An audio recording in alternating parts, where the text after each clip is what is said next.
आज पश्चिम बंगाल में केंद्रीय गृह मंत्री अमित शाह ने कोलकाता में भाजपा कार्यकर्ताओं की बैठक को संबोधित किया, जहां उन्होंने ममता बनर्जी और टीएमसी पर तीखा हमला बोला।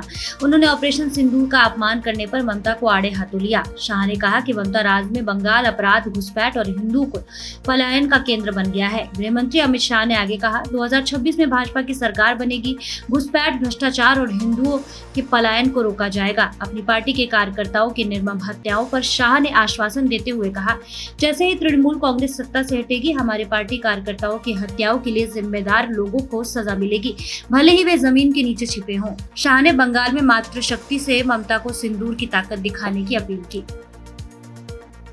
कानून छात्रा शर्मिष्ठा पनौली की गिरफ्तारी के एक दिन बाद शिकायतकर्ता वजाहत खान कादरी राशिदी के खिलाफ भी 2 शिकायतें दर्ज हो गई हैं। वजाहत खान राशिदी फाउंडेशन से जुड़े हैं और उन्होंने ही शर्मिष्ठा के खिलाफ कोलकाता के गार्डन रीच थाने में शिकायत दर्ज कराई थी। अब खान खुद सोशल मीडिया पर हिंदू विरोधी पोस्ट्स को लेकर के निशाने पर हैं। अधिवक्ताओं विनीत जिंदल और अमिता सचदेवा ने खान पर हिंदू धर्म और देवी देवताओं के अपमान का आरोप लगाते हुए एफआईआर दर्ज कराई है। दिल्ली पुलिस और साइबर सेल को दी गई शिकायतों में बीएनएस और आईटी एक्ट की धाराओं के तहत कार्रवाई की मांग की गई है। इस बीच सोशल मीडिया पर #अरेस्ट वजाहत खान ट्रेंड कर रहा है, जिसमें यूजर्स उनके खिलाफ सख्त कानूनी कार्रवाई की मांग कर रहे हैं। पाकिस्तान के प्रतिबंधित संगठन जमात उद दावा के आतंकियों ने खुलेआम दावा किया है कि जमात ने बांग्लादेश में पिछले साल हुए बड़े विरोध प्रदर्शनों और शेख हसीना की सत्ता से बेदखली में अहम भूमिका निभाई। जीओडी के सैफुल्लाह कसूरी और संयुक्त राष्ट्र द्वारा नामित आतंकी मुजम्मिल हाशमी ने इसे 1971 के बदले की कार्रवाई करार दिया। कसूरी ने यह भी स्वीकार किया कि भारतीय वायुसेना की मुरीदके स्थित जीओडी मुख्यालय पर एयर स्ट्राइक में उनका एक साथी मारा गया। जीओडी नेताओं की इन भड़काऊ स्वीकारोक्तियों ने एक बार फिर पाकिस्तान में फल फूल रहे आतंकी नेटवर्क और बांग्लादेश पाकिस्तान के बीच बढ़ते जिहादी गठजोड़ पर गंभीर सवाल खड़े कर दिए।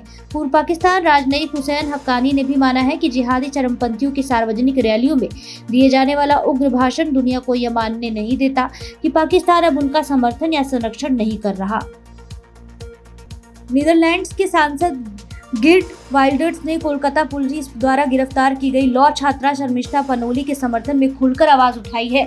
उन्होंने शर्मिष्ठा की गिरफ्तारी को अभिव्यक्ति की स्वतंत्रता पर कलंक बताया। ऑल आइज ऑन शर्मिष्ठा का संदेश साझा करते हुए वाइल्डर्स ने प्रधानमंत्री मोदी से उसकी मदद की अपील की। इससे पहले 2022 में उन्होंने बीजेपी के निलंबित प्रवक्ता नुपुर शर्मा का खुलकर समर्थन किया था।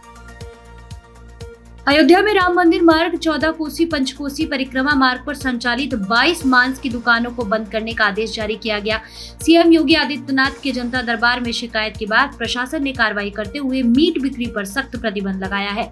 दुकानदारों को 7 दिन में दुकानें हटाने का नोटिस दिया गया है, अन्यथा सख्त कार्रवाई की चेतावनी दी गई। अयोध्या के मेयर गिरीश पति त्रिपाठी ने बताया कि जल्द ही शराब बिक्री पर भी प्रतिबंध की योजना है। खाद्य एवं उर्वरक आयुक्त मानिक चंद ने धार्मिक मार्गों पर अवैध दुकानों की पुष्टि के बाद यह आदेश जारी किया।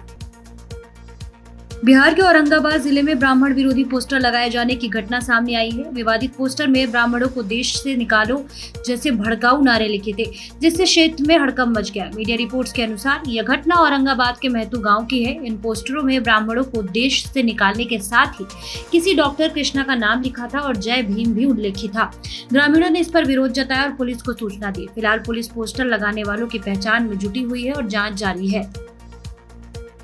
उत्तर प्रदेश के शामली में दिल्ली सहारनपुर पैसेंजर ट्रेन को पलटाने की बड़ी साजिश कल नाकाम कर दी गई है। बलगा गांव के पास ट्रैक पर 10 मीटर लंबा लोहे का पाइप रख दिया गया था, लेकिन सतर्क लोको पायलट ने समय रहते इमरजेंसी ब्रेक लगाकर सैकड़ों यात्रियों की जान बचा ली। घटना की सूचना मिलते ही जीआरपी, आरपीएफ और स्थानीय पुलिस मौके पर पहुंची और जाँच शुरू कर दी गयी। अधिकारियों का कहना है कि जल्द ही साजिशकर्ताओं को गिरफ्तारी की जाएगी।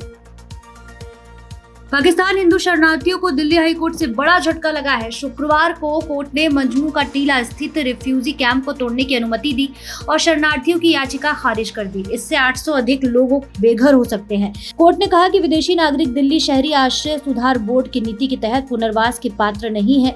इनकी नागरिकता का मामला अभी भी CAA के तहत लंबित है।